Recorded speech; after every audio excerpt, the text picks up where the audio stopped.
Welcome to Sessions and Secrets, where we delve into the intricate connections between mental health, sexuality, and relationships. I'm Luisa Contreras, marriage and family therapist, your host and guide on this journey toward understanding and embracing the complexities of our emotional and intimate lives. And today I have a special guest. And a lot of times people don't clear up the assumptions. Our brain is wired to focus on the negatives. How and what questions. And the best ways to continue, building trust. They assume things and then they project their assumptions in ways that we may put a lot of pressure on our partner to soothe us and soothe all of our needs. James. Thank you very much for having me here today, Luisa. And in today's episode, we'll explore how unchecked assumptions can undermine trust, hinder effective communication, and create unnecessary conflicts in our relationships. Assumptions often lead to misinterpret our partner's actions and intentions, resulting in misunderstandings and emotional distance. By becoming more aware of these tendencies, we can foster healthier, more authentic connections. And throughout this episode, we'll discuss practical strategies to identify and challenge our assumptions, share insights from relationship experts like you, James. Thank you very much. And provide tools to enhance clarity and understanding with our partners. So whether you're navigating a new relationship or seeking to strengthen an existing one, understanding the impact of assumptions is crucial for building trust and intimacy. So let's dive in and uncover how to move beyond assumptions and cultivate deeper, more meaningful connections. And so, James, how do you think assumptions hinder connection? Well, assumption is not based on any kind of factual or truism. It's based on people's thoughts, ideas, and feelings, and it's very subjective. So a lot of times when people start to make assumptions in relationships, it normally has to do with their feelings of inadequacy and fear and the idea that they don't know something, so therefore they want to kind of put it together. It's like telling someone on a very cloudy day, look up and don't see any kind of shapes or things, or don't put anything together. We're a people that like answers. Like when somebody says that, oh, so-and-so passed or died, we want to know, how did they die? Yeah. We don't want to just like take the incompleteness. We like well-formed ideas that fit us and that make us feel good. And a lot of times in relationships, especially when there's a lot of unknowns or people are doing things that we don't understand or we don't know about, we make assumptions. And then we normally, I don't know when assumptions ever make it good. So people normally assume for reasons and the worst, and they get suspicious. So a lot of times if somebody is already doing something that is unhealthy in a relationship, they sometimes project their feelings of inadequacy and fear on the other person. So they make assumptions. Oh, they must be doing the same thing that I'm doing. Yes. Or sometimes I think it's also, how some people look at a cup half full and half empty. Yes. And so usually if you look at the cup half full, maybe you have more. You're more of a positive person. More positive person. Half empty, you're more negative or skeptical, or maybe somebody who considers themselves a realist. Yeah. Yes. And so what do you think? In my opinion, is like what I've seen is like if you're more of a half empty. Yes. Usually the assumptions tend to be a little more negative. Negative and fear-based, and normally not helpful in the relational dynamic. And a lot of times people don't clear up the assumptions and they kind of go with them. And a lot of times if people feel like that if they address the assumptions, then they have to make some kind of definitive decision. And a lot of times people know that things are maybe not going well, and they allow their fears to cloud their ability to make a healthy and safe judgment for themselves and to move forward. Yes. And sometimes when I see couples, maybe one of them will share that their partner always assumes the worst from them. Like there's no grace in what they're trying to do or the intention. Right. And so how do you help the couple navigate through I have people kind of look at what they're saying and what they're feeling and what's the reason behind it. I stay away from accusatory things like a why question. I'm more of like motivational interviewing techniques of how and what questions and what can we do to kind of make this a more fulfilling, helpful situation for the individuals. So understanding the background information and the personalization of the situation. And could you give me an example of those questions?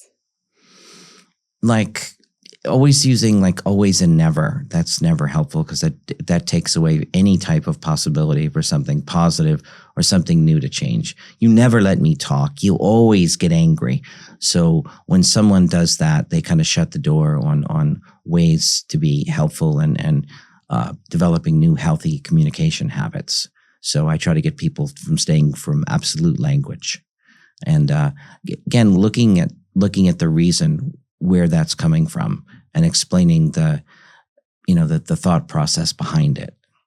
Sometimes when people are going through things, sometimes in relationships, even when things go well, sometimes the other person assumes that it's not going to be good for them. Like the husband or wife or boyfriend or girlfriend has gained weight, lost weight, gotten healthy, and the other person, instead of talking about the reasoning for that with the other person, they assume the other person is getting fit and getting healthy, maybe for somebody else, or they're leaving, or we normally, as a culture, unfortunately, assume the worst, and sort of bad news gets more focused than good news. I mean, if we look at our general news stations, there's a lot more talk about negative and terrible things in the world than positive things.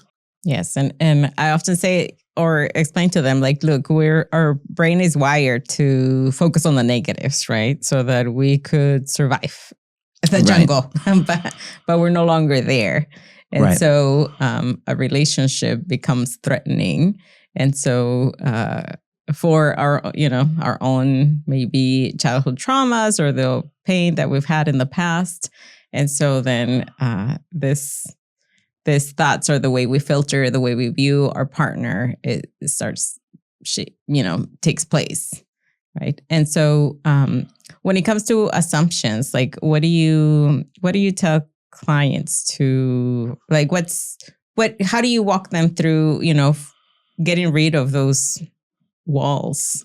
I actually have them say, it's not okay to assume anything with the individual unless the person definitively tells you what they're thinking, what they're feeling, what they were doing, who they were doing it with, and whatnot. So I say, let's get rid of mind reading, making of assumptions.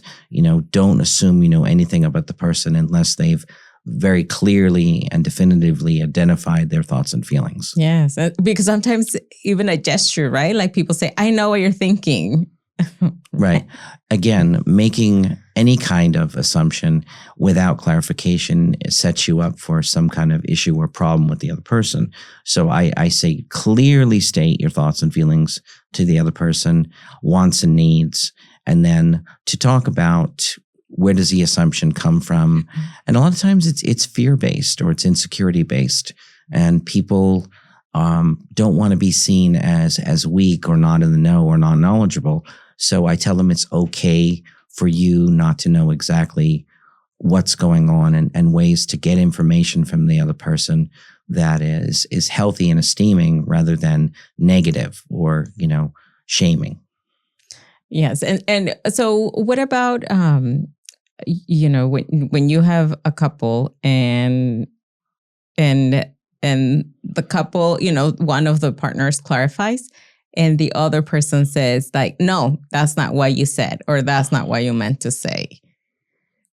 What do you do in those cases in session? Well, I tell the other person that their point is valid and their concern is valid and it should be addressed, but disqualifying the other person's ideas and thoughts is not okay, because in the past, they've had that to where the other person has shut them down or cut them off, and they're still trying to replicate those same communication patterns. And it doesn't bode well for the new and healthy narratives that they're trying to develop to using negative and disqualifying language. So I tell people how to get the information.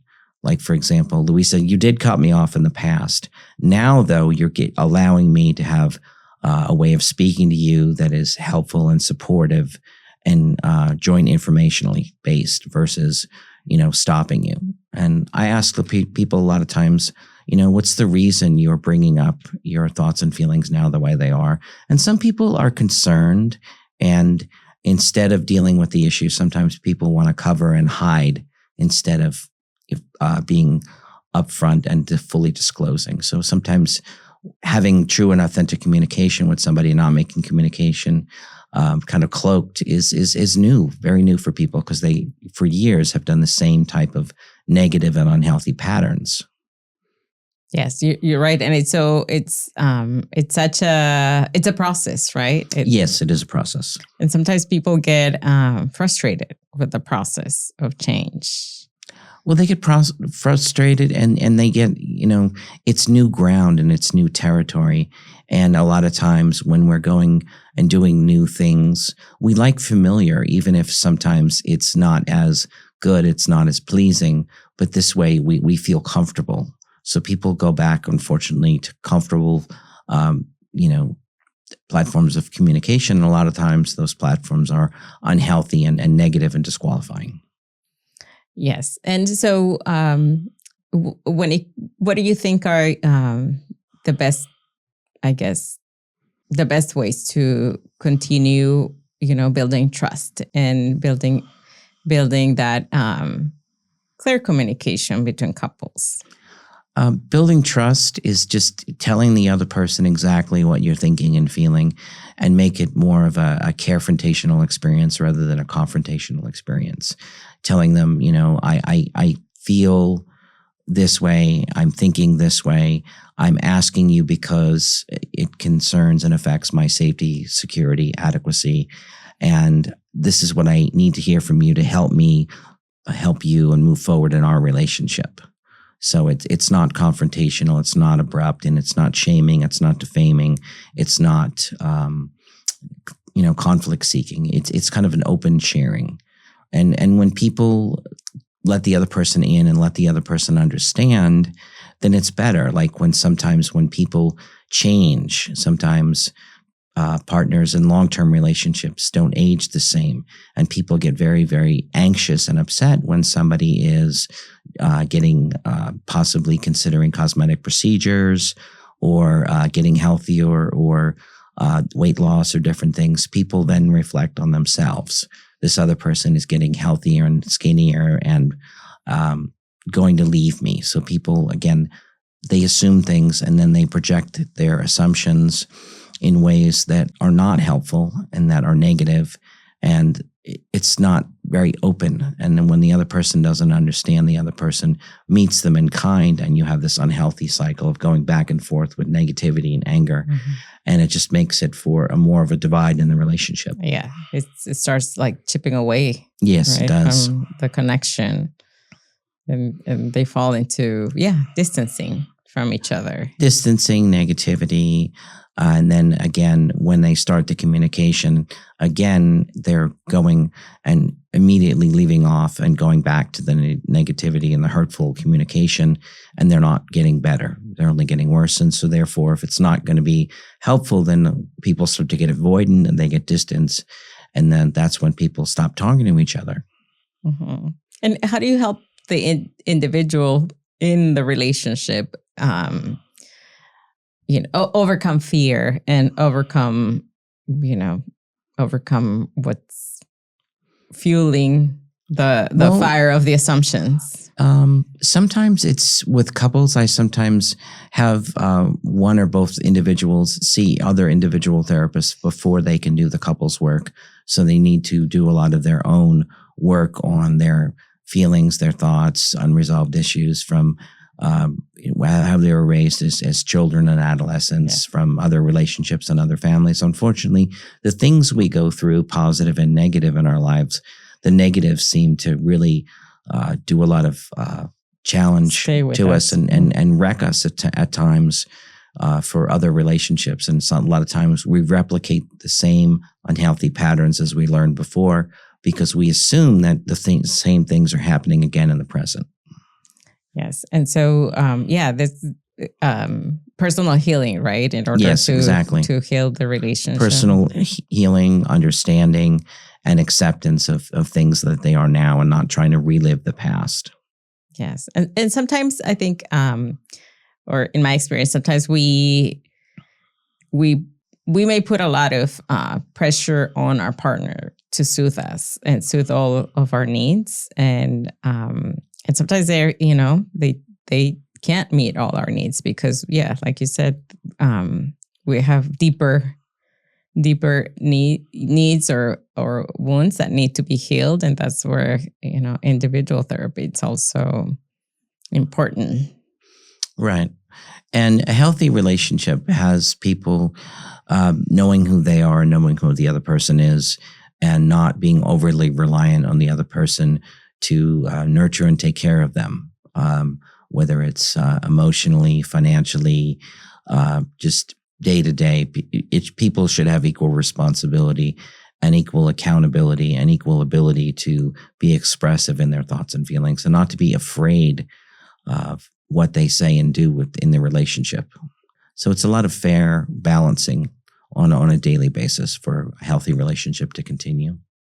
Yes, and sometimes with with assumptions, we also, when we assume something, we don't even talk about our assumption, and we just stay and run and let our imagination go wild with what we think our partner is, doing or what we think our partner meant to say.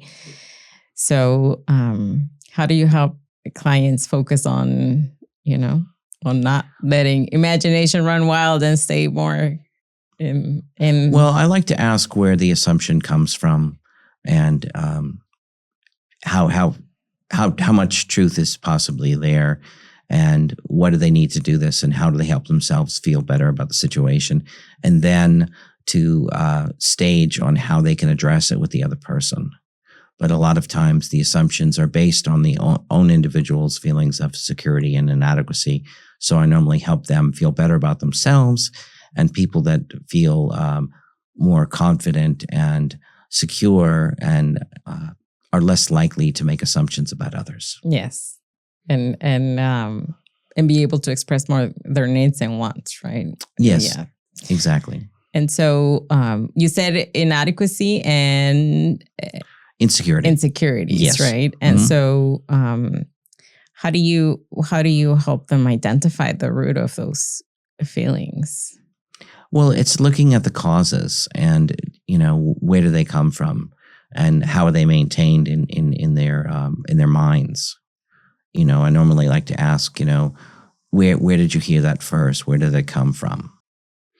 One of my clients was feeling bad about herself when she was eating. And she said that my mother used to say, fat girls have a second slice of pizza. I can only have one. So therefore, these ideas, these negative attachments from childhood and other people kind of stay with us, unfortunately. And with other relationships, negative things, people keep with patterns until they understand that it's okay and safe to break them. A lot of times people will get involved with the same type of individual because that's what they think that they know, or, I always choose the bad boy. I always choose someone who is they don't look for the fully formed person because they themselves kind of look for other attributes in other people that are just enough instead of being okay with themselves. The better we are as people, the better our pickers are to pick other people that are healthy for us. Yes. I would say a healthy relationship requires two healthy partners. Exactly. Right. Unfortunately, a lot of times people look for the just good enough instead of someone who is going to be very complete for them and very adequate and a good, fully functioning partner. Yeah, and then it becomes like it's a pattern, and it's like self-sabotage, right? You're Right. like engaging in this in the same patterns, And you expect things to be different. right? Yes. And that's something I always say in therapy. You can't continue doing the same thing and expect a different outcome. Right. Right. Definition of insanity. Yeah, yes. And so it's something that sometimes it's hard for individuals or hard for couples to move forward and I always say it's like a brick of wall, a wall of bricks, right? Like deconstruct all those negative filters that we have in our mind. And how do you keep them motivated to continue change? Well, I help them recognize what they're doing right and the benefits of that. And that once they feel they've addressed an issue that's kept them stuck, they don't have to go back to that old maladaptive, unhealthy coping skill, and that they can use the new skills that they have to continue to facilitate healthy relationships. Like if someone has good body image issues, they're probably not going to project negative body image issues on others because they feel good and adequate about themselves. A lot of times we look at ourselves and then we see ourselves in others, and sometimes consciously and subconsciously we project that on others.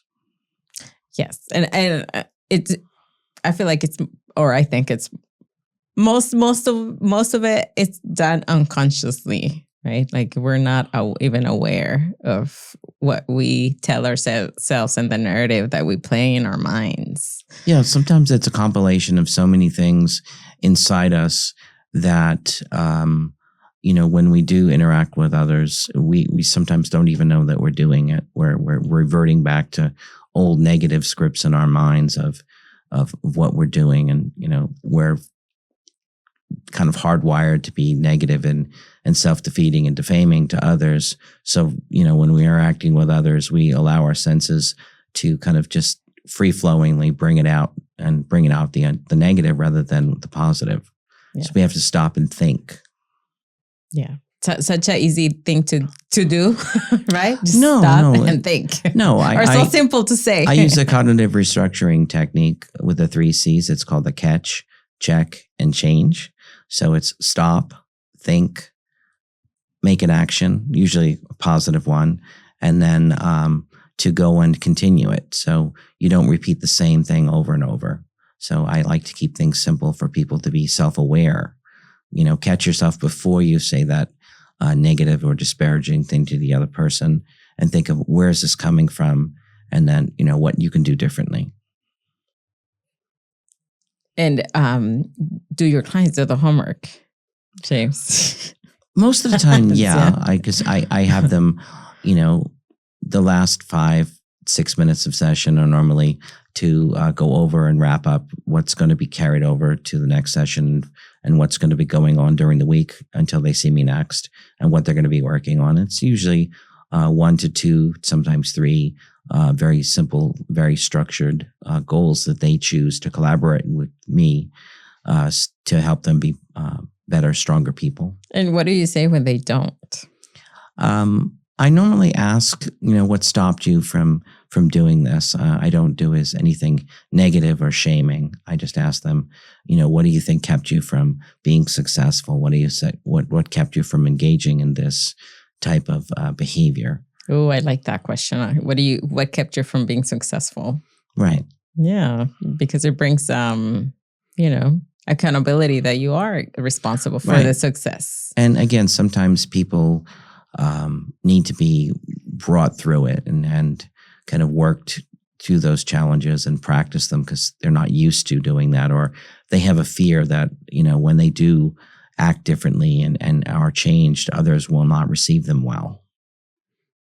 Yes. Yes. Sometimes change becomes, like people have a hard time staying in or feeling like they're good enough to live, a happy or live a successful marriage, and they engage in this patterns, negative cycles, and it's hard to break away from them. No. The average person, when they make a decision to leave a relationship, normally it takes 7 to 10 times of really thinking it out and planning it before they actually do it. So we will stay in miserable sometimes as human beings for a long time until we feel, okay, we're ready. And I tell people they can be ready. The other person doesn't have to do anything to make you change.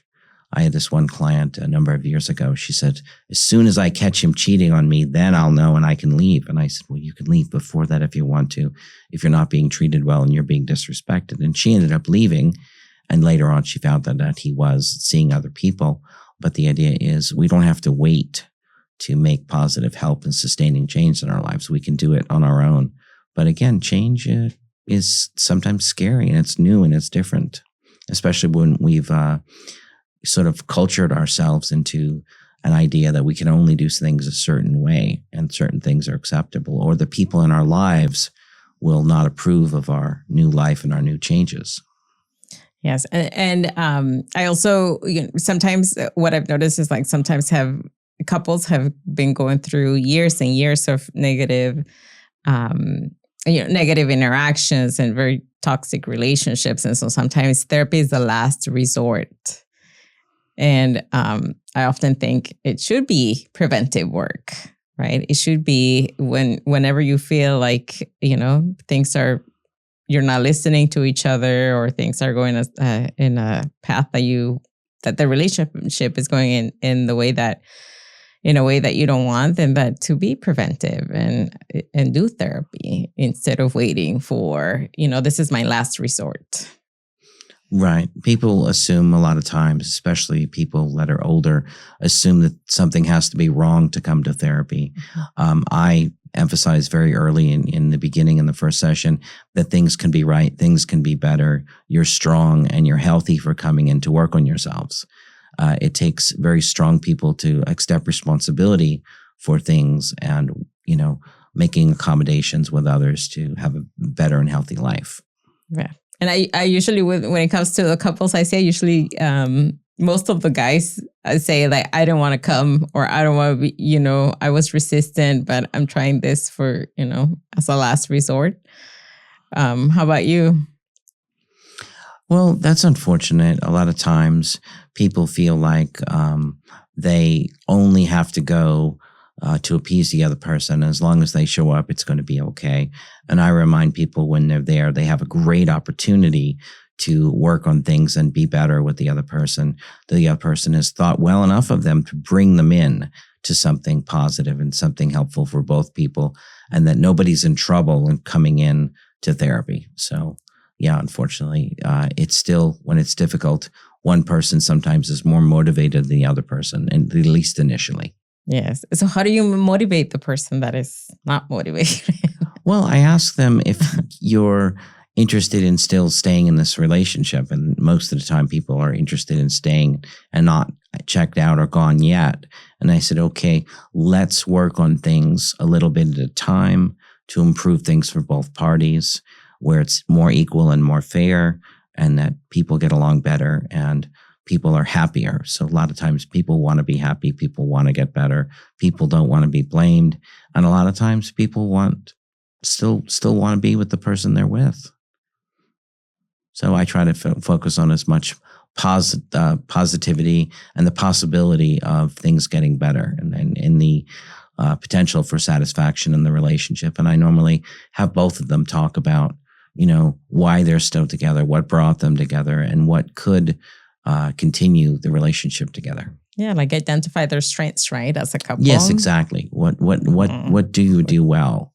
What can you continue to do well? And de-emphasize the need for those unhealthy and maladaptive coping skills that are not helpful. Yes, they're unhelpful. And so if someone is trying to work through their assumptions or negative assumptions, so what do you think? What could they practice? Well, the negative assumptions is looking at the origins of the negative assumptions and see what maintains them and look for ways to change them and to feel better, to feel empowered, to feel esteemed, and to not to focus on it. And also to focus on acceptance. Sometimes it's not just that, there's a physical exterior change or a body change. It's some people have difficulty with things that you can't do anything about, like aging. Right. Or that certain things have already happened and transpired in the relationship or in their lives, and you can't change the past, but you can do more to understand it and accept it and move forward and not live there, especially if it's negative or difficult. Yeah, don't get stuck, right? Exactly. Don't get stuck. Yeah. Don't make yourself stay stuck. Yeah. And sometimes I tell clients, like, check in, right? If you think so-and-so is thinking something, if your partner is thinking it, if you think they're thinking or they're acting a certain way for whatever reason, or you check in with them. And sometimes it's so hard for individuals to do that. That's very true. I have people also do like a self-reality check, is just to look at the situation, look at the actuality, look at the facts, look at anything that substantiates their belief system, and then work it through, and then go to the other person and say, look, this is what I'm thinking and feeling. And as long as they're taking responsibility, by the time they check in with the other person to explore the issue, it's a lot better and a lot fairer, and it's less accusatory. Yes. And so, and I think that's the point, like accusatory, like how can we come across when we're talking? How can we like not accuse or blame? Well, it's to be aware of how we're going to present ourselves to the other person, to use I statements instead of you statements. I statement is a responsibility statement, says how you think, feel, believe, and you is a blaming statement, normally focusing on they're causing you to feel. And unless somebody touches you or spits on you, they're really not causing you to feel. Right. So to do that and to make clear your wants, needs, and wishes, and then to clarify and summarize the information, and then quietly and actively listen to the other person, and then have a discourse and have the information exchanged, and then decide that both people are happy and satisfied with the communication. Yeah. I always tell them, like, approach your partner with curiosity, right? Be curious about, why, yes, how they're feeling, or where are these feelings coming from. And I like what you said at the beginning of, like, skills for motivational interviewing, which are the questions that start with what, how, tell me more. The idea is to bring it out, to bring it positive, to bring it to more equal, fair sharing of the information. Like, what are we doing? How are we doing it? When are we doing it? So who, what, when, where, and why? Yeah. Not so much why. Yeah. Well, and so is there anything else you would like to add? Just that change takes time, that people need to put in investment, and things you normally take, they can start to get better almost immediately in therapy, but people have to give it a chance and practice like anything else to get good at it and skilled at it. So therapy is more of a longitudinal experience rather than a couple of sessions. It's not just getting the information, it's practicing the information, and then working with the other individual and understanding that people take on behavior patterns at their own pace, and give the other person time to develop and become the person that they can be, rather than the person we would like them to be. Yes, exactly. Well, thank you very much, James. And it has been a pleasure to talk to you.